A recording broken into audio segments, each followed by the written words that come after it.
This is a subject that was brought up somewhat and roundabout in a different manner with Congressman Lee, and that's about abandoned mine sites and cleaning up abandoned mine sites. This is a subject that I brought up with both the Secretary of Energy and the Secretary of Interior and anyone else who would listen. As you know, critical minerals are critical. And unfortunately, a lot of the critical minerals that we have in this country, we rely on other countries that don't like us for the supply of them. If you're going to reach your climate goals and renewable energy and those types of things, you can't outstrip our ability to deliver the critical minerals that are necessary in batteries and solar and other things, and for our defense purposes, frankly. The Defense Department is very concerned about the supply of critical minerals. As you know, as you probably know, Idaho is rich in what is deemed critical minerals, and some of those in Idaho are significant in their applications. And we shouldn't rely on foreign countries that don't like us for those. And it's important that we get these out of the ground here in Idaho and in this country in a responsible way. So I want to tell you a story about what's going on, and then I want to ask you a series of questions and have you their thoughts on it. Cobalt and antimony are very critical minerals, frankly. Antimony, defense is very concerned about it, and it's critical in our renewable energy goals, frankly. And so there is a mine in Idaho that was developed during World War II. It was used to mine antimony that was used for war purposes in World War II. After the war, it was abandoned. It's been sitting up there in the mountains of Idaho, and the tailings are there. There is runoff from those tailings that pollute the waters and some other things that blocks access to a few hundred miles of potential salmon habitat and those types of things. There's a company that's come in that wants to clean it up, frankly, and remine those tailings and clean the water and everything else. They've got a heck of a good plan there. It's taken them so far 6 years to get licensed, and they're not licensed yet, but it's 6 years. The cobalt mine that is in Idaho has taken 10 years, a decade, to get licensed for this. That's just too long.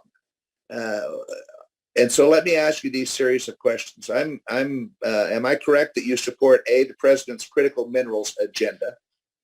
Do you agree that we should focus on remining historical mining districts as opposed to greenfield frontier projects that would open new mining, if we can do this by remining sites?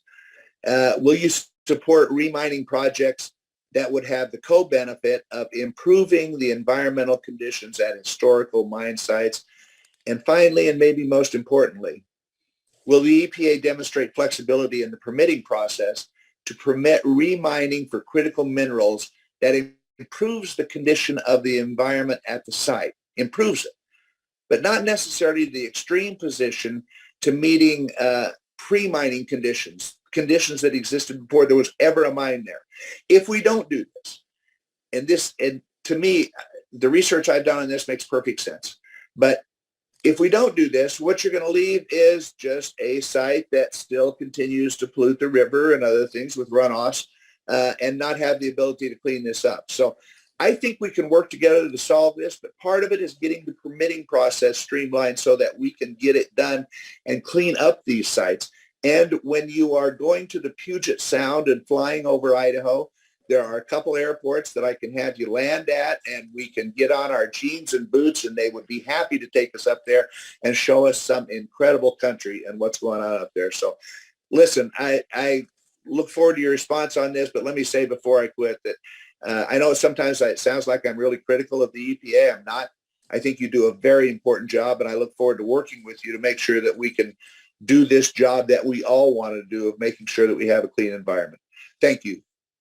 Well, I appreciate the question, and I look forward to visiting with you in your district and doing exactly what you just laid out, because I believe we have to get out from behind the desk in Washington, D.C. and actually see things with our own eyes, listen, and bring these things back to Washington, D.C. So I look forward to the district visit. I do support the president's aggressive goals as it relates to critical mining. I'm also talking with my counterparts. This is, once again, another whole of government approach. it's very important that DOI, DOD, EPA, Commerce, it's important that we're all looking at the needs if we want to win the 21st century in terms of this global competition to reduce climate change, but grow jobs and grow the economy at the same time. We can't ignore that we have betrayed the trust of many people in the past because we haven't done some of this mining right in the past. And so what we have to do is restore public trust.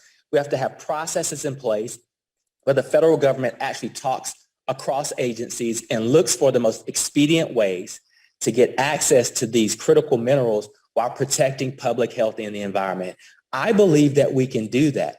You've raised some very good points that it's taken 6, 10, 15 years. Well, there has been no administration and no president has focused on this issue like this president. There's been no president that has says all of these agencies must work together if we're going to win the 21st century. So yes, I believe that we can put the proper processes in place to access critical minerals in a way that supports our climate goals and allows for us to win the 21st century and grow a lot of jobs. Thank you for that. And I look forward to working with you on it. And thank you for being here today. And thanks for the important job you do. Thank you so much.